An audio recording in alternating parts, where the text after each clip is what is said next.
आने वाले हैं पनीर की सब्जी। मैंने पनीर ले लिया है 200 ग्राम और उसमें हम ऐड करने वाले हैं 4 टमाटर जो मैंने कट करके रख लिया है।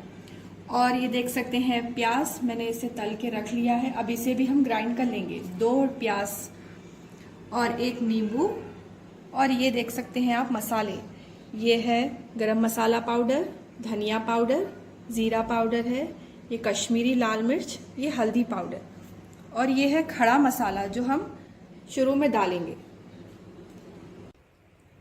लीजिए फ्रेंड्स, मैंने कढ़ाई रख ली है, उसमें तेल गरम कर लिया है।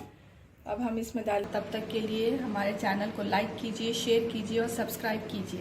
तब तक के लिए अपना ख्याल रखिए। अल्लाह हाफिज़। तब तक के लिए हमारे